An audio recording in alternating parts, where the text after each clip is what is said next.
యేసయ్య మీ ఘనమైన నామమును బట్టి వందనాలు స్తుతులు చెల్లిస్తున్నాము తండ్రి. గతించిన కాలమంతయు మీ సజీవమైన రెక్కల చోటున మమ్మల్ని అందరినీ భద్రపరిచి కాచి కాపాడి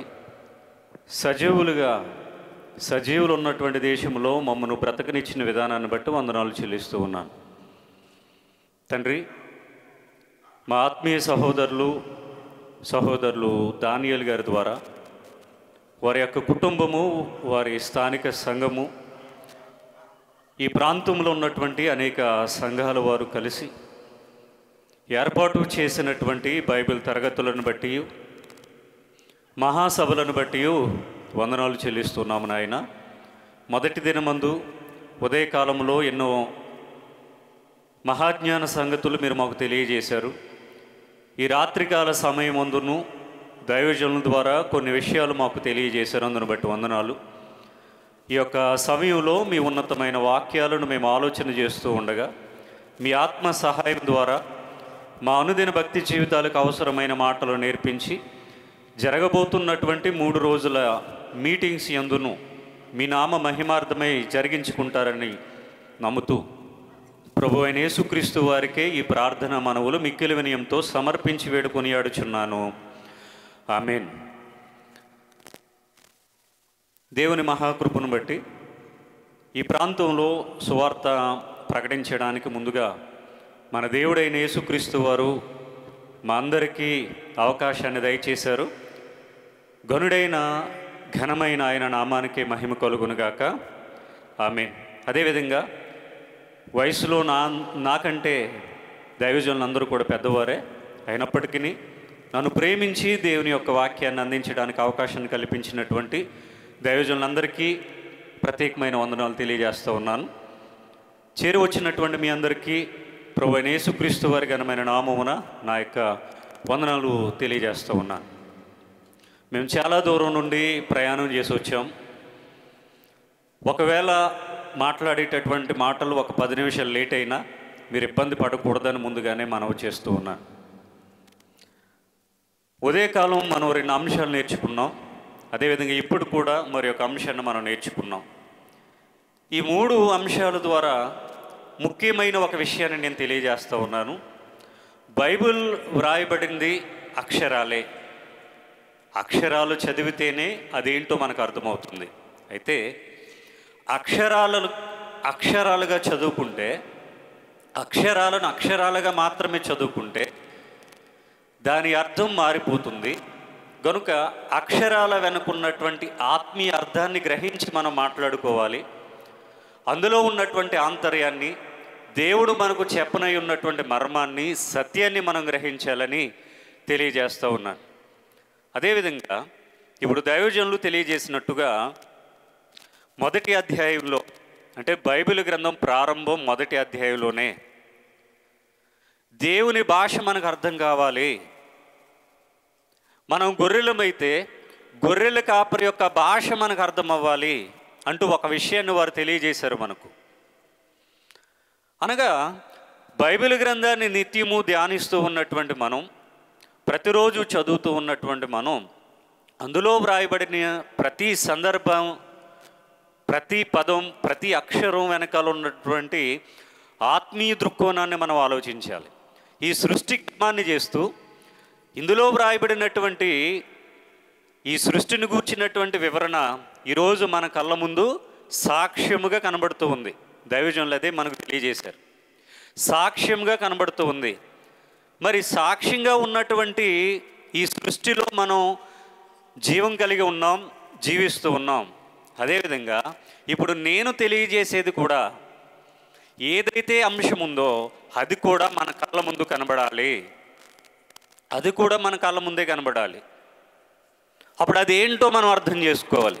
అర్థం చేసుకునేటటువంటి ప్రయత్నం చేద్దాం. నేను తెలియజేసేటటువంటి అంశం జీవవృక్షము, జీవవృక్ష ఫలములు. జీవవృక్షము లేదా జీవవృక్ష ఫలములు. అసలు దీని గూర్చినటువంటి ప్రస్తావన మనకి ఎక్కడ కనబడుతుంది బైబిల్లో? మాట్లాడండి, దగ్గరగానే ఉన్నారు కదా. మీరు నేను మాట్లాడుకుంటూ ముందుకు వెళ్తే చాలా విషయాలు మనం నేర్చుకోవడానికి అవకాశం ఉంటుంది.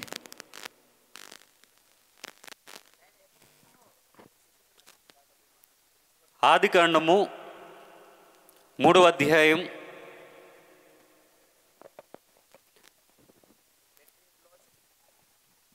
ఆదికాండం 3వ అధ్యాయం మొదటి వచనం నుండి 6 వచన భాగాలను మనం ఆలోచిద్దాం. హలో,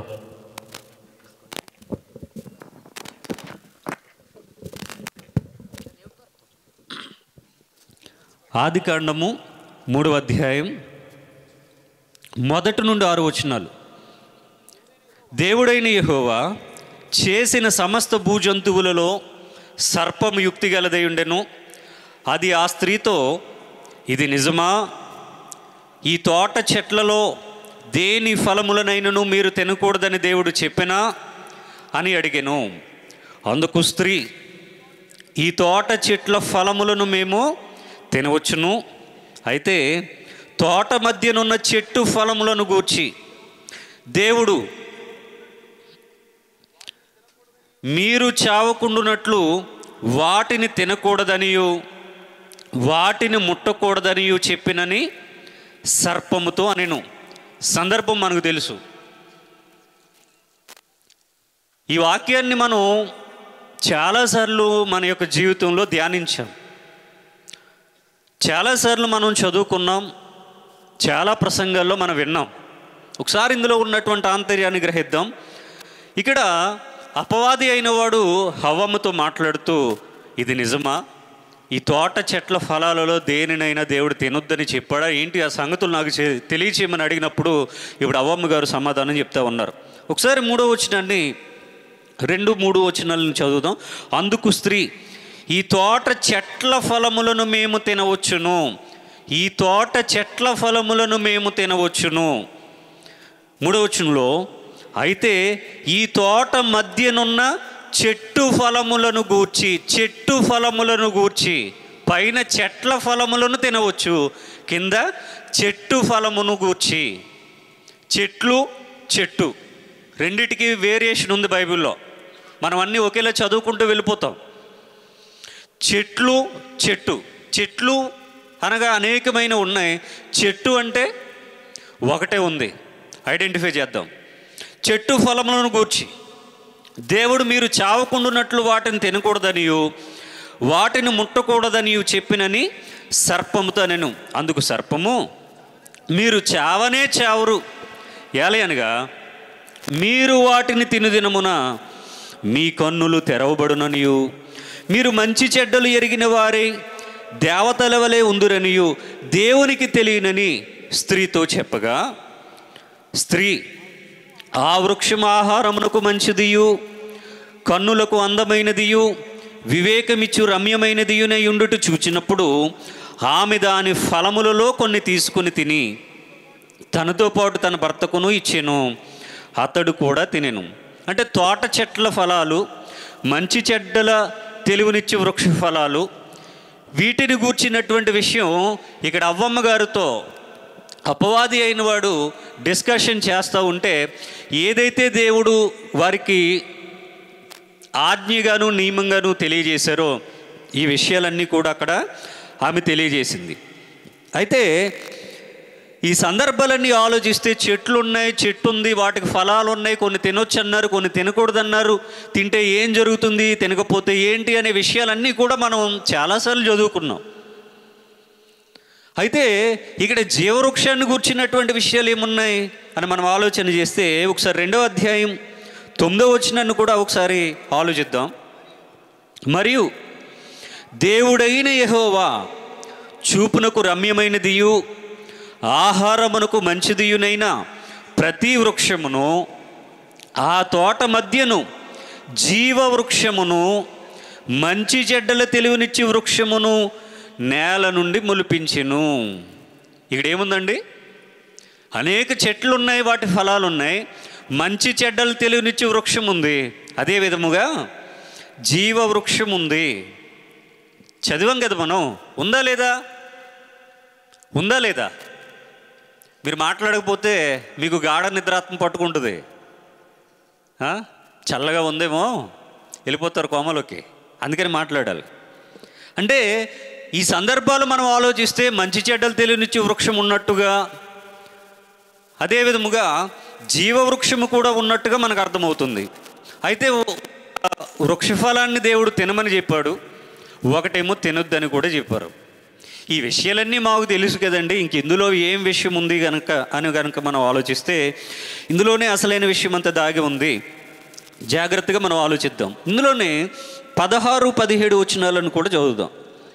మరియు దేవుడైన యెహోవా, ఈ తోటలోనున్న ప్రతి వృక్ష ఫలములను నీవు నిరభ్యంతరముగా తినవచ్చును, అయితే మంచి చెడ్డల తెలివినిచ్చి వృక్ష ఫలములను తినకూడదు. నీవు వాటిని తిను దినమున నిశ్చయముగా చచ్చెదవని నరునికి ఆజ్ఞాపించెను.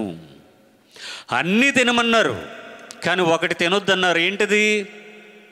మంచి చెడ్డల తెలివినిచ్చి వృక్ష ఫలం తినకూడదు. మరి జీవవృక్ష ఫలం తినొచ్చా? తినకూడదా?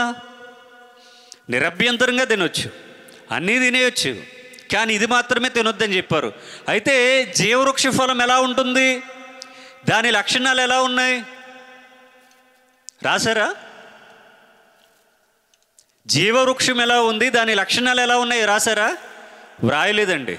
కానీ మంచి చెడ్డలు తెలివినిచ్చి వృక్షఫలం గురించి, వృక్షము గురించి, ఆహారానికి మంచిదియు, కన్నులకు రమ్యమైనది, వివేకమిచ్చు రమ్యమైనది అనేటటువంటి విషయాలు ఇక్కడ రాయబడ్డాయండి.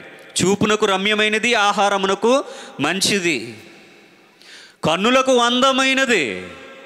అందరికి ఏం కావాలి?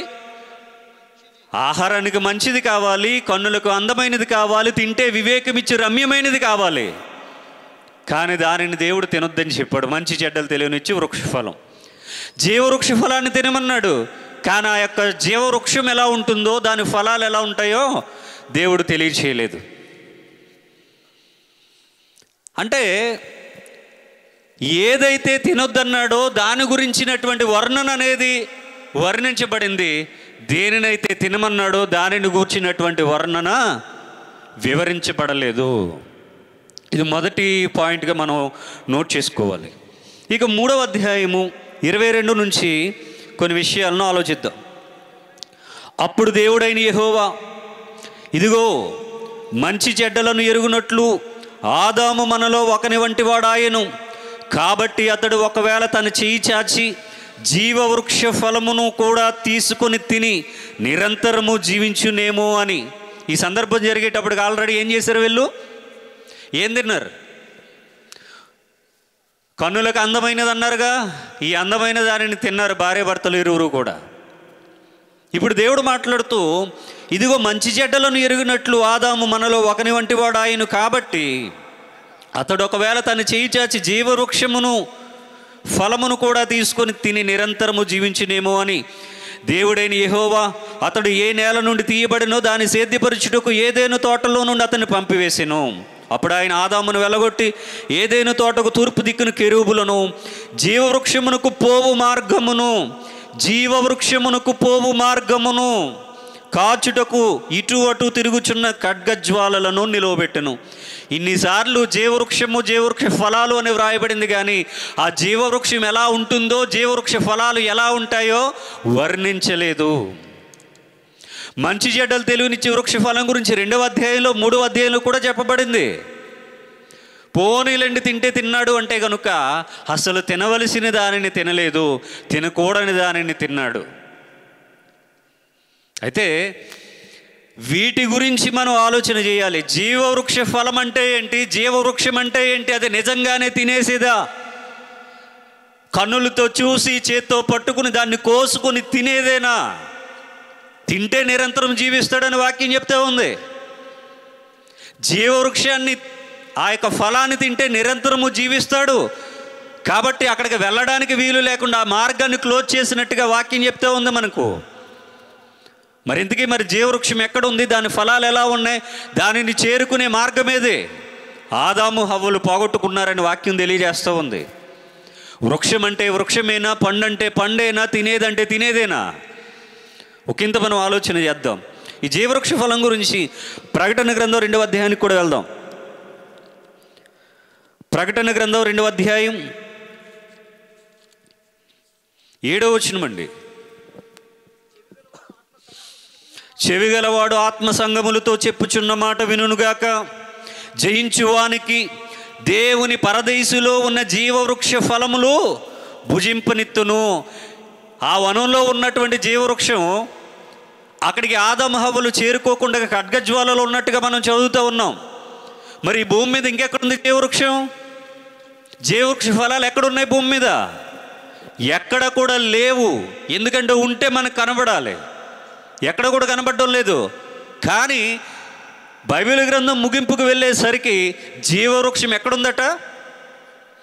పరదేశులో ఉందట. పరదేశులో ఉందట. దేవుని పరదేశులో ఉన్న జీవవృక్ష ఫలములు భుజింపనిత్తును. పరదేశులో ఏముంది?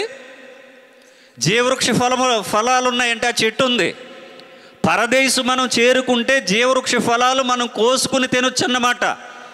నా ప్రశ్న, ఫేస్బుక్లో దీని గురించినటువంటి డిస్కషన్ జరుగుతూ ఉన్నప్పుడు, అయ్యా జీవవృక్ష ఫలం ఎక్కడుంది ఇప్పుడు అంటే ఈ రెఫరెన్స్ చూపించారు ఆయన.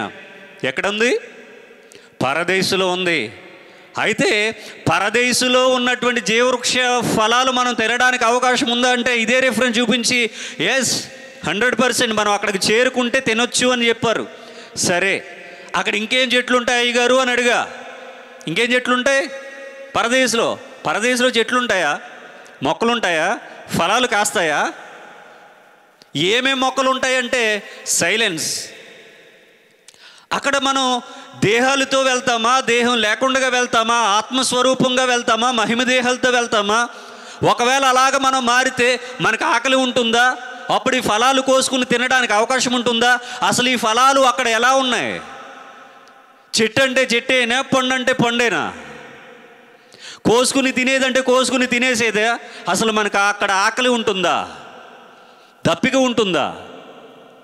అక్కడ తాగేవి తినేవి ఉంటాయా? అక్కడ ముట్టుకునే పదార్థాలు ఉంటాయా? భూమి మీదలాగా అక్కడ పంటలు కూడా పండుతాయా? ఏమేం పంటలు పండుతాయని అడిగితే నో ఆన్సర్. నేను మిమ్మల్ని అడుగుతున్నాను ఇప్పుడు, పరదేశులో జీవవృక్ష ఫలాలు ఇచ్చే చెట్టుతో పాటుగా ఇంకేం చెట్లు ఉన్నాయని అడుగుతున్నా. భూమి మీద పండే ప్రతి పంట కూడా అక్కడ ఉంటుందా? అక్కడికి వెళ్ళి వీటిని పండించుకుని తినొచ్చా? అక్కడ బ్రతకొచ్చా?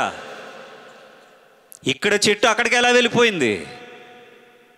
ఇవన్నీ మన మనసులో ప్రశ్నల రూపంలో ఆలోచించుకుంటూ ఇంకా ముందుకు వెళ్దాం. 22వ అధ్యాయం ప్రకటన గ్రంథం 22వ అధ్యాయం 2వ వచనం.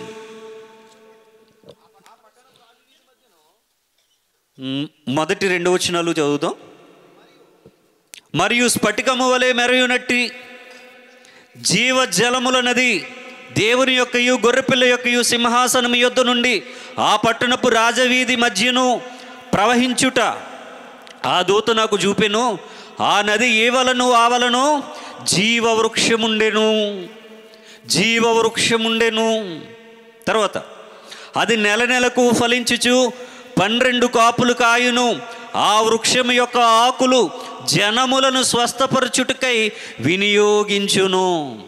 అంటే అక్కడ కూడా మనకు రోగాలు ఉంటాయా? అక్కడ కూడా స్వస్థతలు జరుగుతాయా? అక్కడ కూడా ఆహారం తినాలా? ఇవన్నీ అక్కడ జరిగే సంగతులేనా? నెలకు ఒక్కొక్క కాపు చొప్పున 12 నెలలకు 12 కాపులు అంటే సంవత్సరానికి 12 నెలలు అక్కడ కూడా ఉంటాయా? సూర్యుడు, చంద్రుడు, భూమి ఇవన్నీ కూడా సేమ్ భూమి మీద ఉన్నట్టుగానే అవి కూడా జరుగుతూ ఉంటాయా? ఒకసారి ఈ ప్రశ్నలన్నిటికీ మన మనసులో సమాధానాన్ని వెతకండి. బైబిల్ గ్రంథాన్ని మన చేతుల్లో పెట్టుకొని, ఒకవేళ అక్కడ మనకి ఏదైనా అనారోగ్యం కలిగితే ఈ జీవవృక్ష ఫలం, దాని ఆకులు ఇవి మనకు వైద్యం చేయడానికి ఉపయోగపడతాయట. ఈ భూమి మీద మనం ఉన్నప్పుడు, పోనీ యేసుక్రీస్తు వారు శరీరధారిగా భూమి మీదకి వచ్చినప్పుడు ఎవరైతే అనారోగ్యంతో ఉన్నారో ఆయన చేతితో తాకి స్వస్థపరిచినటువంటి ఆయన పరలోకంలోనో లేదా పరదేశిలో మనం ప్రవేశించిన తర్వాత వైద్యం చేసుకోవడానికి ఒక చెట్టును వేశాడన్నమాట. అక్కడ మాటలు పనిచేయవా? మరి ఆయన శక్తి పనిచేయదా? అక్కడ ట్రీట్మెంట్ చేసుకోవడానికి అక్కడ ఒక మెడిసిన్ దేవుడు పెట్టాడా? ఆ చెట్టు ఆకులు లేదా బెరడు లేదా కాయలు ఇవన్నీ మనం తీసుకుని వాటిని వాడితే తప్ప మనకు వచ్చినటువంటి అనారోగ్యాలు లేదా అస్వస్థత అనేది పోదా? భూమి మీదేమో మాటతో స్వస్థత పరిచినటువంటి ఆయన సాక్షాత్తు ఆయన దగ్గరికి వెళ్ళిన తర్వాత ఆయన ఏం మాట్లాడ్డా పట్టించుకోడా? ఇక ఈ ప్రశ్నలన్నిటికీ సమాధానం మనం వెతకాలి ప్రియమైన దేవుని వర్లారా. ఇందులోని 19వ వచనం, ఎవడైనను ఈ ప్రవచన గ్రంథమందున్న వాక్యములలో ఏదైనను తీసివేసిన ఎడల దేవుడు ఈ గ్రంథములో వ్రాయబడిన జీవవృక్షములోను పరిశుద్ధ పట్టణములోను వానికి పాలు లేకుండా చేయును. జీవవృక్షములో పాలు లేకుండా చేస్తాడట. వృక్షమా? వృక్షంలో పాలా? వృక్షంలో పాలంటే జీవవృక్షంలో పాలా? అంటే వృక్షంలోనికి వెళ్ళిపోతామా? ఇటు మనం చెట్లోనికి వెళ్ళిపోతామా? వృక్షం అంటే చెట్టే కదా, చెట్లోకి వెళ్ళిపోతామా? ఈ వాక్యంలో నుండి ఏదైనా తీసేస్తే జీవవృక్షంలో పాలు లేదట, భాగం లేదట, షేర్ లేదట. ఏడు వృక్షంలోకి మనం ఎలా వెళ్తామా? వృక్షంలోనికి వెళ్ళబెట్టండి. మనం ఏమైనా పక్షులమా ఓ గూడు చేసుకుని అందులో ఆ చెట్టు త్వరలోనికి వెళ్ళిపోవడానికి? ఏం అలాగని జరుగుతుంది అంటారా? చనిపోయిన తర్వాత ఆత్మలుగా మారిపోయిన తర్వాత మహిమదేహాలు ధరించుకున్న తర్వాత పరదేశంలో జీవవృక్ష ఫలాలు ఇచ్చే చెట్టు ఉంటే అక్కడ గూడు చేసుకుని ఒక పక్షిలాగా అందులో దూరిపోతామేంటి? అదేనా వాక్యం చెప్తున్నటువంటి సందర్భాలు? జీవవృక్షములో పాలు లేకుండా అయిపోతామట. వృక్షంలో పాలేటండి. మరి ఈ ప్రశ్నలు వేటికి కూడా మనకు సమాధానం దొరకకపోతే మన భక్తి జీవితాలు చాలా వెనకబడిపోయామని మనకు అర్థమవుతుంది. బైబిల్లో కొన్ని స్పెషల్ వర్డ్స్ మనం ఐడెంటిఫై చేయాలి. చాలా స్పెషల్ వర్డ్స్ ఉంటాయి. అందులో ఇప్పుడు కొన్ని చెప్తాను నేను. జీవము అనే దానిని మనం గుర్తించాలి. ఏంటది? జీవము. నెక్స్ట్ నిత్య జీవము అనే పదాన్ని కూడా మనం గుర్తించాలి. ఏంటది? నిత్య జీవము. తరువాత జీవాహారము అనే పదాన్ని గుర్తించాలి. జీవాహారం. తరువాత జీవజలము అనే పదాన్ని గుర్తించాలి. ఏంటది? జీవజలం. తర్వాత జీవ కిరీటము అనే దానిని కూడా గుర్తించాలి. ఏం పదం? జీవ కిరీటం. నెక్స్ట్ జీవవాక్యము. ఏంటది? జీవవాక్యము. ఈ వాటినన్నిటిని గురించి మనం బైబిల్ నందు ఐడెంటిఫై చేస్తే జీవవృక్షము అనేది మనకు తెలుస్తుంది. ఎన్నొచ్చాయి మనకి? 6. జీవము, నిత్య జీవము, జీవాహారము, జీవజలము, జీవకిరీటము, జీవవాక్యం. ఈ 6టిని కూడా మనం ఐడెంటిఫై చేస్తే జీవవృక్షము లేదా జీవవృక్ష ఫలము అంటే ఏంటో మనకు అర్థమవుతుంది. వీటిని తెలుసుకుని వెళితే బాగుంటుందని నా ఆలోచన. పర్లేదు ముగించేస్తే వెళ్ళిపోతామంటే కనుక క్లోజ్ చేసేద్దాం. ఆలోచిద్దామా? ముగించుకుందామా? ఆలోచిద్దాం. సమయం ఉంది కదా. మనం ఏమి 9:30కే భుజం. మనకి ఇంకా చాలా టైం ఉంటుంది. ఒక 10 నిమిషాలు లేట్ అయినా ఇబ్బంది పడకండి. జాగ్రత్తగా నేర్చుకుని మన ఆత్మలను సంతృప్తి చేసుకుని శరీర సంబంధమైన ఆహారాన్ని తిని బలపడుతున్నటువంటి మనం ఆత్మకు సంబంధించినటువంటి ఆహారాన్ని కూడా భుజించే ఇక నుండి మనం బయలుదేరదాం. ఒకసారి ఈ యొక్క జీవ వృక్షమును గూర్చినటువంటి ఆల్మోస్ట్ బేసిక్ ఇన్ఫర్మేషన్ అంతా మీకు ఇచ్చాను. ఇంకొంచెం లోతైన విషయాలను, లోతైన ఇన్ఫర్మేషన్ మనం నేర్చుకునేటటువంటి ప్రయత్నం చేద్దాం. సామెతల గ్రంథం 3వ అధ్యాయం. సామెతల గ్రంథం 3వ అధ్యాయం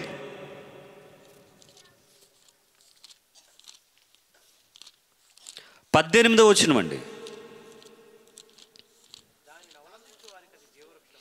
దానిని అవలంబించు వారికది జీవవృక్షము,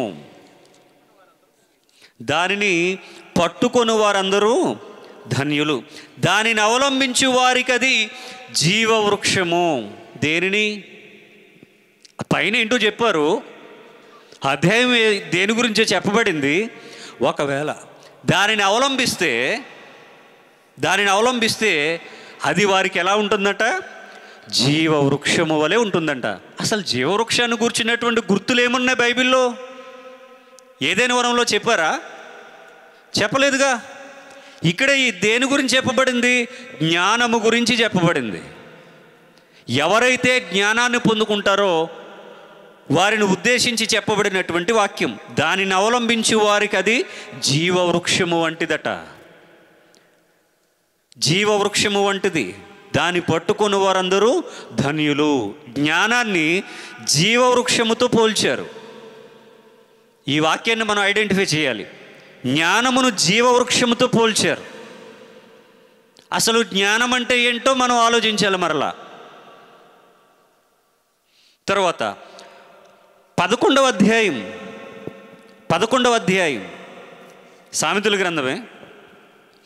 అసలు జ్ఞానం అంటే ఏంటంటే కొరింథీయులకు రాసినటువంటి పత్రికలో ఉంటుంది. జ్ఞానం అంటే ఏంటో కొరింథీయులకు రాసినటువంటి పత్రికలో ఉంటుంది. ఇంకా ఈ జీవవృక్షాన్ని గురించి ఇంకొంచెం మనం ముందుకు ఆలోచిద్దాం. 11వ అధ్యాయం 30వ వచనం. నీతిమంతులు ఇచ్చు ఫలము జీవవృక్షము, జ్ఞానము గలవారు ఇతరులను రక్షించుదురు. నీతిమంతులు ఇచ్చు ఫలం ఏంటట? జీవవృక్షము. నీతిమంతులు ఇచ్చు ఫలము జీవవృక్షం.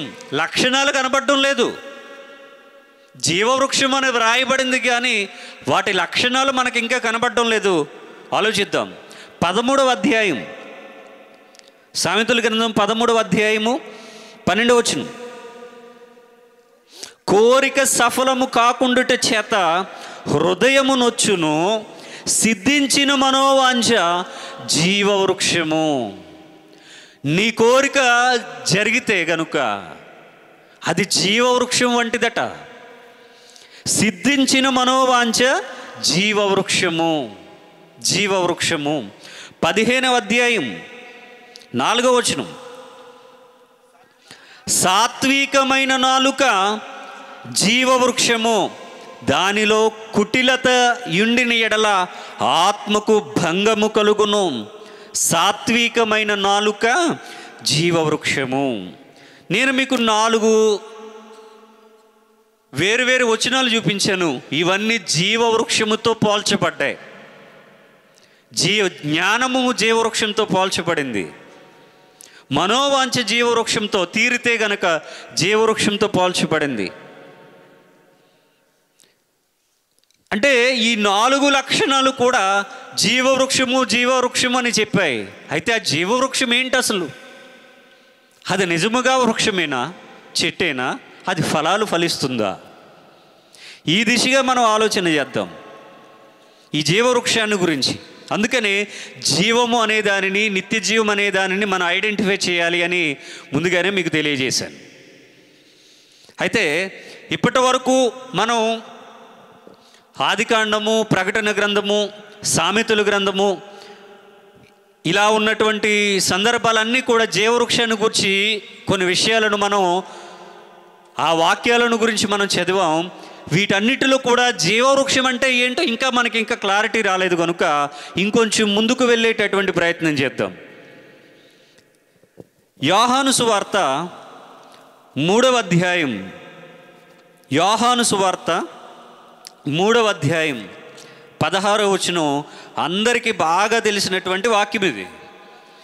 దేవుడు లోకమును ఎంతో ప్రేమించెను కాగా ఆయన తన అద్వితీయ కుమారునిగా పుట్టిన వాని యందు విశ్వాసముంచు ప్రతి వాడును నశింపక నిత్య జీవము పొందునట్లు ఆయనను అనుగ్రహించెను. నశింపక నిత్య జీవము పొందునట్లు ఆయనను అనుగ్రహించెను. నిత్య జీవము అనేది మనకు కనిపించింది. నిత్య జీవం, దీనిని మనం పొందుకోవాలట. దానిని మనం పొందుకోవడానికే యేసుక్రీస్తు ఈ లోకానికి వచ్చారు అనే సంగతి మనకు తెలుసు. ఆయన రాకపోతే, శరీరధారిగా రాకపోతే మనకు అవకాశం లేదు. ఎందులో అవకాశం లేదు? నిత్య జీవాన్ని పొందుకునే అవకాశం లేదు. అయితే జీవవృక్షము, జీవవృక్ష ఫలాలు అని మనం ఎన్ని వాక్యాలు చదువుకున్నా అవి వాక్యాలుగానే ఉన్నాయి, కానీ దాని యొక్క లక్షణాలు ఎక్కడ కూడా మనకు కనిపించలేదు. అయితే నూతన నిబంధనలో యేసుక్రీస్తు వారు గూర్చి ఆ నిత్య జీవం అనుగ్రహించేది ఆయనే అనేటటువంటి ఒక వాక్యాన్ని మనం చదువుతూ ఉన్నాం. ఇక 4వ అధ్యాయం 10 నుండి 14 వచనాలు కూడా మనం చదువుదాం. 10 నుండి 14. అందుకు యేసు సమరయ స్త్రీ దగ్గర జరుగుతున్నటువంటి, యాకోబు బావి దగ్గర జరుగుతున్నటువంటి సందర్భం, యేసు వారు మాట్లాడుతూ ఉన్నారు. ఏమని? నీవు దేవుని వరమును, నీవు అడుగుతున్నది ఏంటి? దేవుని వరమును, నాకు దాహమున కిమ్మని నిన్ను అడుగుచున్న వాడెవడో అదియు ఎరిగి ఉంటే నీవు ఆయనను అడుగుదువు, ఆయన నీకు జీవజలమిచ్చునని ఆమెతో చెప్పెను. ఆయన ఏమిస్తారట? జీవజలం ఇస్తారట. నిత్య జీవం ఇచ్చేది ఆయనే, జీవజలం ఇచ్చేది కూడా ఆయనే. జీవజలం ఇచ్చునని ఆమెతో చెప్పిన 11. అప్పుడు ఆ స్త్రీ, అయ్యా, ఈ బావి లోతైనది, చేదుకొనుటకు నీకేమీ లేదే, ఆ జీవజలము ఎలాగు నీకు దొరుకును? అంటే జీవజలం అంటే ఏంటి ఆమెకు అర్థం కాలేదు. వాటర్ అనుకుంటుంది ఆమె. జీవజలం అంటే వాటర్ అనుకుంటుంది. అది నీకు ఎలాగ దక్కుతుంది అని అడుగుతూ ఉంది, ప్రశ్నిస్తూ ఉంది. 12వ వచనం, తానును తన కుమారులను పశువులను ఈ బావి నీళ్లు త్రాగి మాకిచ్చిన మన తండ్రి అయిన యాకోబు కంటే నీవు గొప్పవాడువా అని ఆయనను అడిగాను. నీవు జీవజలం ఇస్తానంటున్నావు కదా, మన పితరుడైన యాకోబు కంటే కూడా నువ్వు గొప్పవాడువా అని ప్రశ్నిస్తుందామె. 13వ వచనం, అందుకు యేసు, ఈ నీళ్లు త్రాగు ప్రతివాడును మరలా దప్పికొనును, నేనిచ్చు నీళ్లు త్రాగు వాడెప్పుడునూ దప్పికొనడు, నేను వానికిచ్చు నీళ్లు నిత్య జీవమునకై వానిలో ఊరెడి నీటి బొగ్గగా ఉండెనని ఆమెతో చెప్పెను. నేనిచ్చు నీళ్లు అవి నిత్య జీవము. నేనిచ్చు నీళ్లు తాగితే ఇక దప్పిక వేయుదు. నిత్య జీవమునకై వానిలో ఊరెడి నీటి బొగ్గ అని చెప్తూ ఉన్నారండి ఆయన. అంటే జీవజలం, నేను జీవజలాన్ని ఇస్తాను అని చెప్తూ ఉన్నారు. ఈ వాక్యాలన్నీ చూడండి, జీవవృక్షము, జీవాహారము, జీవజలము, నిత్య జీవము, జీవాహారము, జీవము, ఈ పదాలన్నీ కూడా ఒకటే అమరిక. సందర్భాన్ని బట్టి వాడారు, వేరువేరుగా వాడారు, కానీ అందులో ఉన్న ఆంతర్యం ఒకటే. ప్రియమైన దేవుని వర్లారా, దానిని గ్రహించాలి, ఐడెంటిఫై చేయాలి. ఈరోజు మనం భూమి మీద ఎక్కడైనా వెతకండి, జీవవృక్ష ఫలం అనేది ఉంది, లేదా చెట్టు అనేది ఉంది. దాని యొక్క ఫలాలు తింటే నిత్య యవ్వనంగా ఉంటామని కానీ, మరణం లేకుండా ఉంటామని కానీ ఏదైనా ఒక చెట్టుని ఎవరైనా కనిపెట్టారా? అసలు ఎక్కడైనా ఉందా? అలాంటిది ఉంటే అసలు మన వరకు రానిస్తారా? అలాంటిదే కనుక ఉంటే మన వరకు దక్కుతుందా? దానిని ఎప్పుడో లేపెద్దురు. అందుకనే లోతైన విషయాలు జాగ్రత్తగా మనం ఆలోచన చేద్దాం. అంటే ఇక్కడ నీటి బుగ్గ, నిత్య జీవము, జీవజలాలు అనేటటువంటి సందర్భాలు మనకు కనబడుతూ ఉన్నాయి. మనకి ఇంకా క్లారిటీ కావాలి. 5వ అధ్యాయం 39వ వచనం, డైరెక్ట్గా ప్రభువైన యేసుక్రీస్తు వారు మాట్లాడుతూ ఉన్నారు. ఏమని? లేఖనముల యందు మీకు నిత్య జీవము కలదని తలంచుచు వాటిని పరిశోధించుచున్నారు, అవే నన్ను గూర్చి సాక్ష్యమిచ్చుచున్నవి. అయితే మీకు జీవము కలుగునట్లు మీరు నా యొద్దకు రానొల్లరు. ఈ వాక్యాలు అండర్లైన్ చేసుకోండి. మీకు జీవం కావాలి అంటే నా దగ్గరకు రావాలి. అయితే మీరు రారు కాబట్టి మీకేం రాదు? జీవం రాదని చెప్పారు.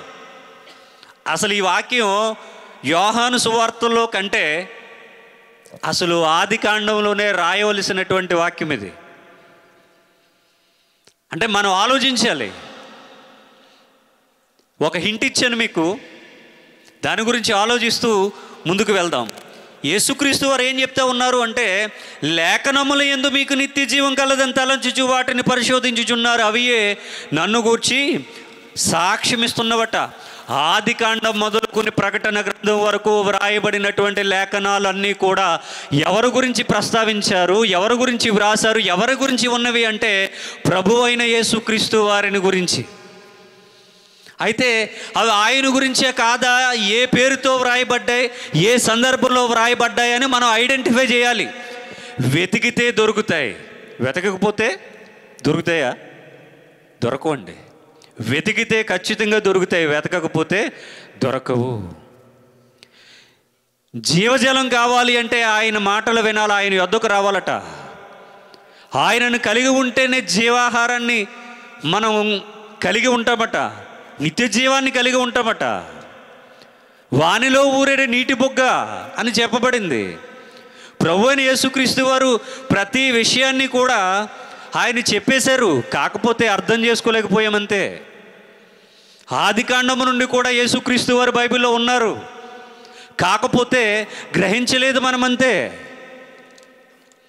ఇంకా ముందుకు మనం ఆలోచన చేద్దాం. ఈ 39-40 వచనాల్లో, అయితే మీకు జీవము కలుగునట్లు మీరు నా యొద్దకు రానొల్లరు.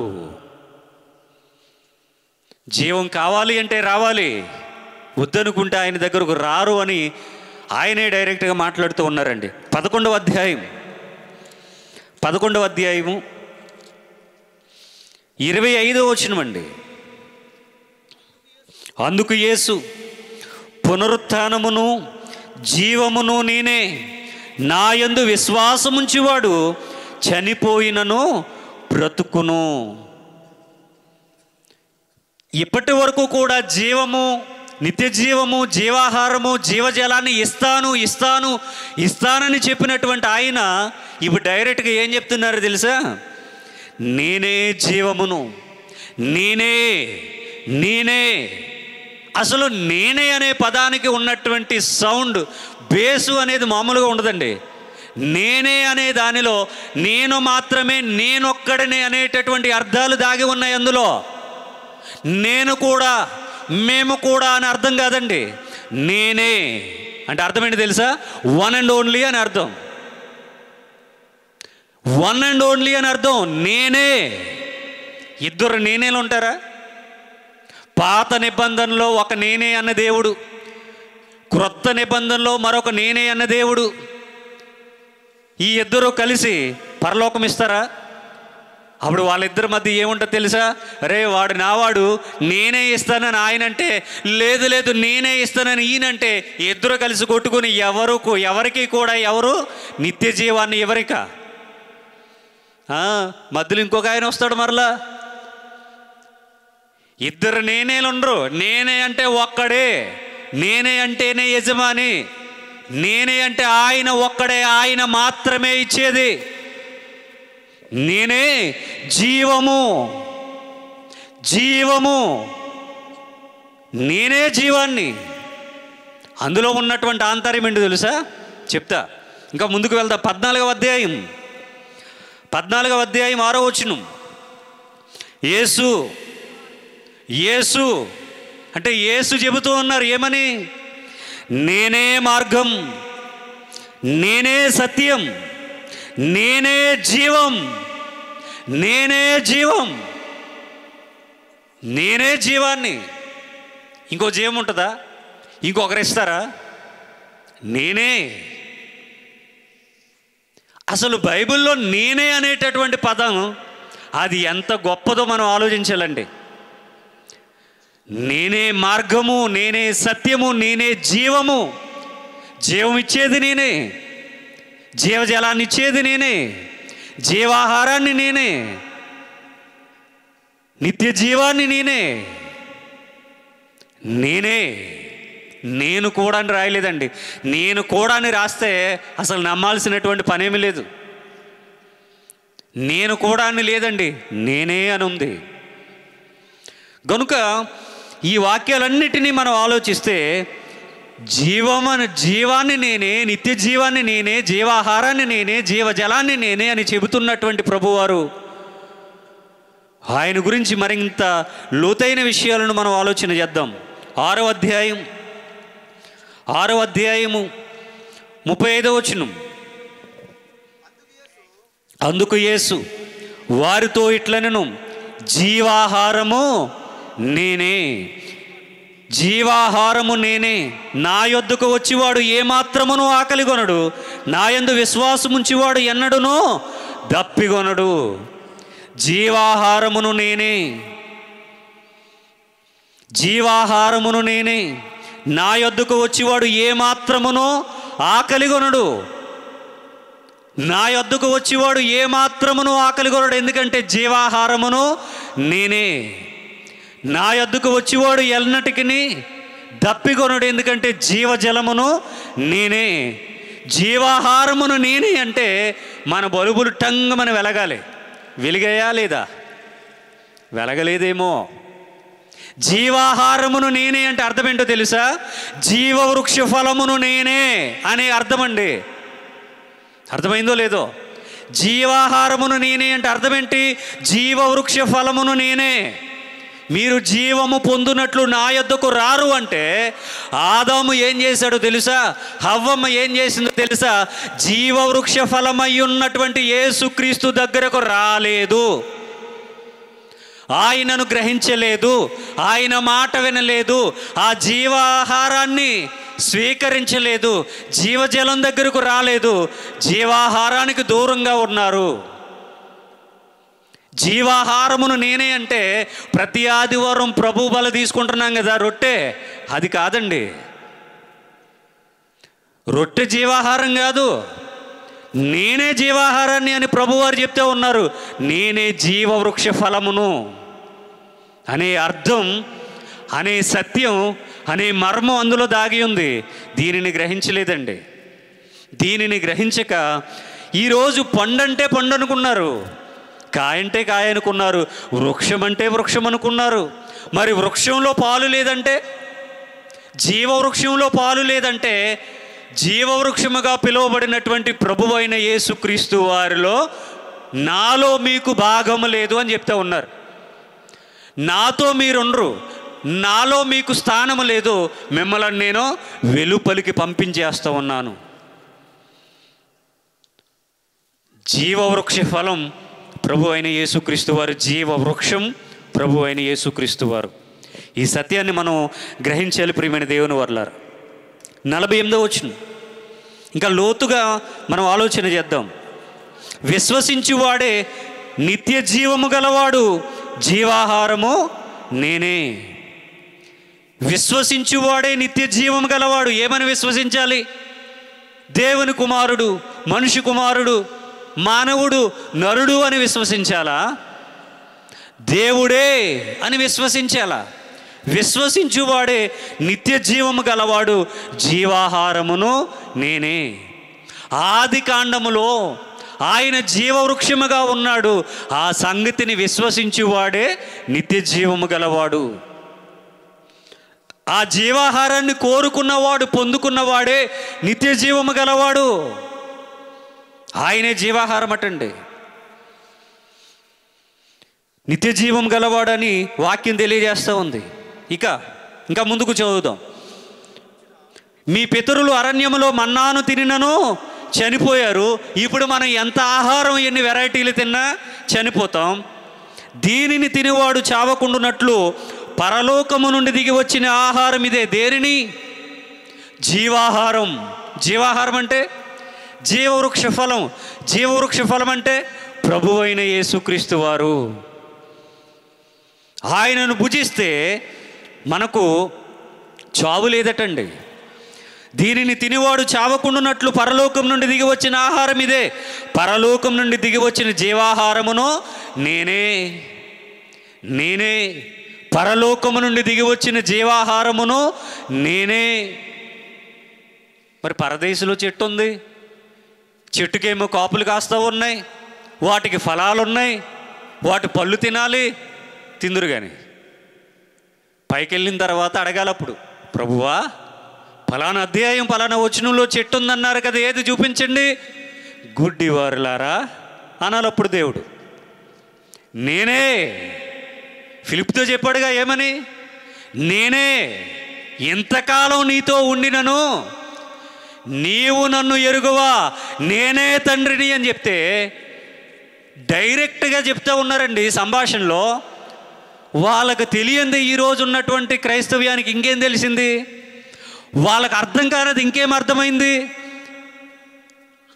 నేనే అని చెప్పినందుకు వాళ్ళు దానిని గ్రహించి వాళ్ళ జన్మ ధన్యం చేసుకున్నారండి.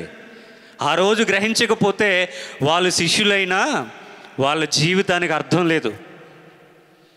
వాళ్ళకు తెలియని గొప్ప బోధ ఈరోజు క్రైస్తవ్యంలో చక్కర్లు కొడుతూ ఉంది. జీవాహారం, పరలోకం నుండి దిగి వచ్చిన ఆహారాన్ని నేనే అని ప్రభువారు చెప్పారు. ఎవడైనానో ఈ ఆహారము భుజించితే వాడెల్లప్పుడూ జీవించును. ఎప్పుడు? భుజిస్తే. భుజించకపోతే లేదక ఛాన్స్.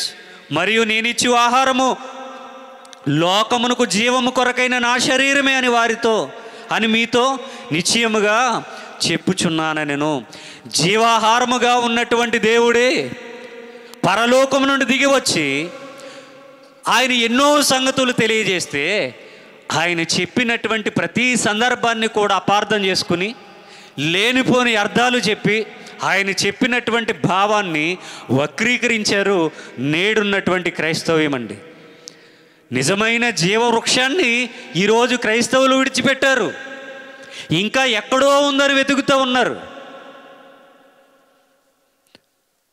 అందరికీ అందుబాటులో ఆయన ఉంటే ఆయనను వదిలిపెట్టి ఇంకెక్కడ వెతికినా జీవవృక్షం అనేది కనిపించదు. జీవవృక్ష ఫలం, జీవాహారం దొరకదు. ప్రియమైన దేవుని వర్లారా, ఇంకొంచెం ఇంకా లోతైన సంగతులు మనం ఆలోచన చేద్దాం. యోహాను గారు రాసినటువంటి మొదటి పత్రిక, యోహాను గారు రాసినటువంటి మొదటి పత్రిక, మొదటి అధ్యాయం మొదటి 2 వచనాలను ఆలోచన చేద్దాం. జీవవాక్యమును గూర్చినది ఆది నుండి ఏది ఉండెనో, మేమేది వింటిమో, కన్నులారా ఏది చూచితిమో, ఏది నిదానించి కనుగొంటిమో, మా చేతులు దేనిని తాకి చూచెనో అది మీకు తెలియచేయుచున్నాము. దేని గురించట? ఎన్ని వాక్యాలు చెప్పారండి వారు. జీవవాక్యమును గూర్చినది. నేను ముందే చెప్పాను, జీవము, నిత్య జీవము, జీవాహారము, జీవజలము, జీవ కిరీటము, జీవవాక్యము, ఇవన్నీ కూడా ఒక్కటే. సమయ సందర్భాలను బట్టి వేరుగా అక్షరాలు వ్రాయబడినా దాని వెనుకున్నటువంటి అర్థం మాత్రం ఒకటే. ప్రియమైన దేవుని వర్లారా, జీవవాక్యమును గూర్చినది. జీవవాక్యం గురించి చెప్తున్నారట. ఆది నుండి ఏది ఉండెనో, ఆది యందు దేవుడు భూమి ఆకాశములను కలుగజేసెను. ఆది యందు వాక్యముండెను, వాక్యము దేవుడై ఉండెను. ఆది నుండి ఏది ఉండెనో, మేమేది వింటిమో, కన్నులారా ఏది చూచితిమో, ఏది నిదానించి కనుగొంటిమో, మా చేతులు దేనిని తాకి చూచెనో అది మీకు తెలియచేయుచున్నాం. చూడాలి, వినాలి, తాకాలి అంటే జీవవాక్యం ఏమైంది? శరీరాన్ని ధరించుకుందన్నమాట. మేమేది కన్నులారా చూచితుమో, మేము ఏది వింటిమో, ఏది తాకితుమో. పట్టుకున్నారా యేసుక్రీస్తు వారిని? తాకారా? స్పర్శించారా? ఆయన మాటలు విన్నారా? ఆయనతో నడిచారా? ఆయనను కన్నులారా చూసారా? ఎస్, ఇవన్నీ జరిగాయి. అదే మీకు తెలియచేయుచున్నాము. అదే జీవవృక్షం అండి. అదే మీకు తెలియచేయుచున్నాం. ఆ జీవము ప్రత్యక్షమాయను. జీవము ప్రత్యక్షమాయను. తండ్రి యొద్ద ఉండి మాకు ప్రత్యక్షమైన ఆ నిత్య జీవమును మేము చూచి, జీవము ప్రత్యక్షమైంది, ఆ జీవమే నిత్య జీవము, ఆ నిత్య జీవాన్ని మేము చూచాము అని శిష్యులు చెప్తూ ఉన్నారు. సాక్ష్యం చెప్తూ ఉన్నారండి. ఆ నిత్య జీవాన్ని మేము చూచి ఆ జీవమును గూర్చి సాక్ష్యమిచ్చుచు, సాక్షి చెప్తూ ఉన్నారు. నిత్య జీవాన్ని మేము చూసాం అని సాక్ష్యం చెప్తూ ఉన్నారండి. సాక్ష్యం ఇచ్చుచు దానిని మీకు తెలియపరుచుచున్నాము. దానిని మీకు తెలియపరుచుచున్నాం. ఆనాడు ఇన్ని ఆధారాలతో ప్రభువైన యేసుక్రీస్తును నమ్మి ఆయన నామాన్ని ఒప్పుకొని ఆయన నామాన్ని ప్రకటించిన వారికి తెలుసా, ఈరోజు అంధభక్తులుగా ఉన్నటువంటి క్రైస్తవులకు తెలుసా ఆయన ఎవరో? ఆయన ఎవరో ఎవరికి తెలిసింది? వాక్యాన్ని ఎవరు అపార్థం చేసుకున్నారు? ఆ రోజు వారు ఏమని ప్రకటించినందుకు చెరసాలకు వెళ్ళారు. ఆ రోజు వారు ఎందుకు మరణానికి అప్పగించబడ్డారు? దేవుని కుమారుడని చెబితే వాళ్ళను కొట్టేవాడు తిట్టేవాడు లేడండి. మనిషి కుమారుడు అని చెప్పినా పట్టించుకునేవారు లేరండి. కానీ దేవుని కుమారుడు అంటే మరలా దేవుని కుమారుడు అంటే దేవుని కుమారుడే అన్నారు. అరే నాయన, దేవుని కుమారుడు అంటే దేవుడు అని అర్థం. దేవుని కుమారుడు అని ఆయన చెప్పుకున్నందుకే కదా సిలువకు అప్పగించారు. ఉత్తనే ఊరికనే కాదు కదా. ఆ జీవం ప్రత్యక్షమైంది, దానిని మేము చూసాం. అదే నిత్య జీవం కన్నులతో చూసాం, అదే మేము ప్రకటిస్తూ ఉన్నాం. అదే సువార్త అని శిష్యులు తెలియజేస్తూ ఉన్నారండి. శిష్యులు తెలియజేస్తూ ఉన్నారు. యోహాను సువార్త 1వ అధ్యాయం, యోహాను సువార్త 1వ అధ్యాయం 4వ వచనం. ఆయనలో జీవముండెను, ఆ జీవము మనుష్యులకు వెలుగై ఉండెను. ఆయనలో ఏముందట? జీవం. అందుకని ఆయన చెప్పుకున్నారు, నేనే జీవం. ఆయనలో జీవం ఉండెను, ఆ జీవం మనుషులకు వెలుగై ఉండెను. నేనే నిత్య జీవాన్ని, నేనే జీవాహారాన్ని, నేనే జీవజలమును, నేనే జీవవాక్యమును, నేనే జీవవృక్షమును, నేనే జీవవృక్ష ఫలమును. ఇన్ని ఆధారాలు పెట్టారండి ఆయన బైబిల్లో. ఇన్ని ఆధారాలు పెట్టినా ఇంకా మన మనోనేత్రాలు వెలిగింపబడకపోతే మన భక్తి జీవితాలు వ్యర్థమైపోతాయి. ప్రియమైన దేవుని వర్లారా, మరల వద్ద యోహాను గారు రాసినటువంటి మొదటి పత్రిక 5వ అధ్యాయం 20వ వచనం. యోహాను గారు రాసినటువంటి మొదటి పత్రిక 5వ అధ్యాయం 20వ వచనం. మనము సత్యవంతుడైన వానిని ఎరుగవలనని దేవుని కుమారుడు వచ్చి మనకు వివేకం అనుగ్రహించి ఉన్నాడని ఎరుగుదుము. మనము దేవుని కుమారుడైన యేసుక్రీస్తునందున్న వారమై సత్యవంతుని యందున్నాము. ఆయనే నిజమైన దేవుడు, నిత్య జీవమునై ఉన్నాడు. ఆయనే నిజమైన దేవుడును నిత్య జీవమునై ఉన్నాడు. మరలా ఆయనే నిజమైన దేవుడును నిత్య జీవమునై ఉన్నాడు. ఆయనే నిజమైన దేవుడైతే మరి మిగిలిన వాళ్ళు ఎవరు? ఉన్నారా? అసలు ఉన్నారా? నిజమైన అబద్ధమా, వాస్తవమా, కల్పితమా? మరి వ్రాసారు కదా అంటే వ్రాయబడిన దానికి వెనకాలన్న అర్థం ఏమిటి అని గ్రహించాలి. ఆయనే నిజమైన దేవుడు అంటే మరి మిగిలిన వాళ్ళు ఏరి? ఎక్కడున్నారు? ఏం చేస్తూ ఉన్నారు? ఏం చూస్తూ ఉన్నారు? ఆయనే నిజమైన దేవుడు అంటే ఇక మిగిలిన వారు లేరనే కదండి అర్థం. ఆయనే అంటే ఆయన మాత్రమే అని అర్థం. ఆయన మాత్రమే నిజమైన దేవుడు అంటే మరి బైబిల్లో ఇంకా చాలామంది కనబడుతూ ఉన్నారు. మరి వారి సంగతి ఏంటి? ఉన్నారా లేరా? ఉంటే ఎలా ఉన్నారు? ఏమై ఉన్నారు? ఎక్కడున్నారు? ఏం చేస్తూ ఉన్నారు? లేదా ఆ సందర్భాల్లో అలా చెప్పబడిన ప్రతి సందర్భంలో ఉన్నది కూడా ఆయనే ఈయన అనే సత్యాన్ని, లేదా ఈయనే ఆయన అనే సత్యాన్ని మనం గ్రహించాలి. ఆయనే నిజమైన దేవుడు, నిత్య జీవమునై ఉన్నాడు. ఆయనే నిత్య జీవమట. నిత్య జీవం. యోహాను సువార్త 17వ అధ్యాయం, యోహాను సువార్త 17వ అధ్యాయం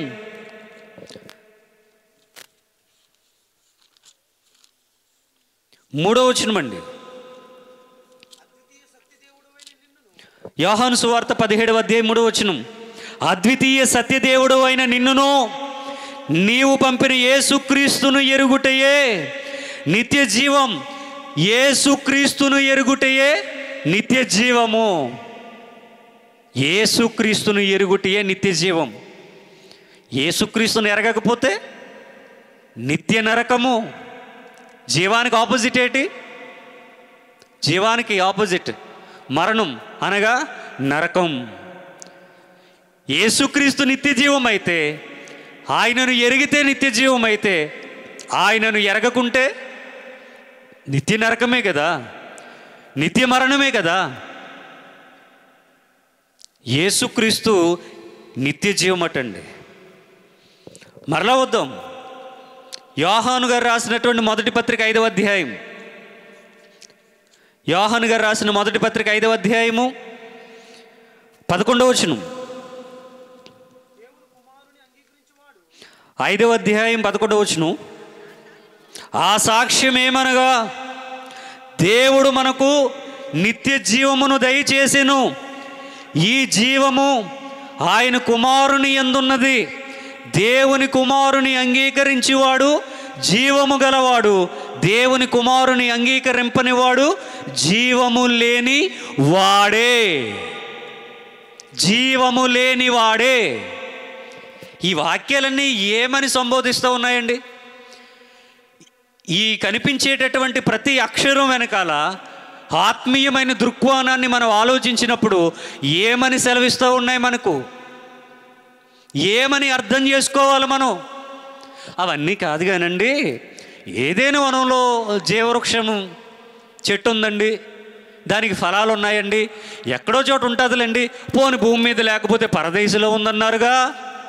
పరదేశంలో ఉంటే ఏమండి, మనం అక్కడికి వెళ్ళేది ఎప్పుడు, చూసేది ఎప్పుడు, తాకేది ఎప్పుడు, కోసేది ఎప్పుడు, తినేది ఎప్పుడు? ఈ దేహం అనేది అక్కడ కూడా వెళ్ళి ఈ వ్యవసాయ క్షేత్రంలో అన్నీ తినేయడానికి ఈ దేహం అక్కడికి చేరుకుంటుందా? రక్తమాంసములు దేవుని రాజ్యాన్ని స్వతంత్రించుకోవు.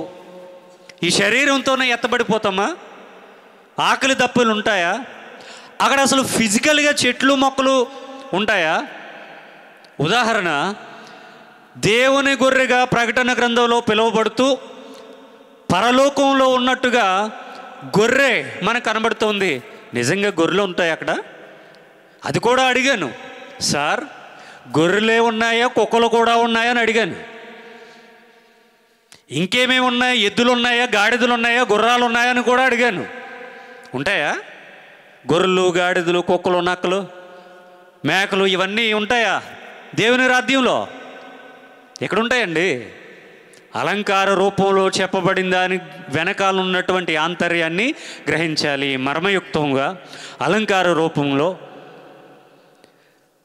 వ్రాయబడినటువంటి ప్రతి దానిని ఫిజికల్గా అక్షరార్థంగా తీసుకుంటే, చెట్టు అంటే చెట్టే, కాయ అంటే కాయ, పండు అంటే పనే, తినాలంటే తినాలి వెళ్ళి. అది కాదండి. వాక్యము చెప్పబడినటువంటి విధానం, వ్రాయబడినటువంటి విధానం మనకు తెలియాలి. ఆయన స్వరం మనకు తెలియాలి.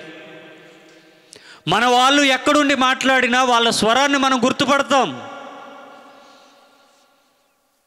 మీటింగ్కి వచ్చే ఈ రోడ్లో మాకు ఒక సాంగ్ వినబడుతూ ఉంది. మేము మాట్లాడుకుంటున్నాం, డానియేల్ అన్నయ్య గారు పాట పాడుతూ ఉన్నారు. డానియేల్ అన్నయ్య గారు పాట పాడుతూ ఉన్నారు. మాకు గుర్తుంది ఆయన వాయిస్, ఆయన స్వరం మాకు వినబడింది. అయితే యేసుక్రీస్తు వారి స్వరం, ఆయన వాయిస్ మనం గుర్తుపడుతున్నామా? గుర్తుపడితే జీవవృక్ష ఫలం లేదా జీవవృక్షం ఎవరని ఎరగాలి? ప్రభు అయిన యేసుక్రీస్తు వారని ఎరగాలి. చెట్టు అంటే చెట్టు కదా, అందుకనే జీవవృక్షములో పాలు లేదు అన్నారు. వృక్షంలో పాలేంటి అని డౌట్ రావాలా వద్దా? రావాలి కదా. వస్తుందా? రాదు మనకి. దేవుడు అన్ని విషయాలు చాలా స్పష్టంగా వ్రాయించారండి. అర్థం చేసుకోవడంలోనే లోపం ఉంది, ధ్యానించడంలోనే లోపం ఉంది. గనుక జీవవృక్షం అంటే అది చెట్టు పండని అనుకోవడానికి వీల్లేదు. ఆహారం అంటే తినేసేదే కాదు. మీకు తెలియని ఆహారం నాకుంది అంటారు ప్రభువారు.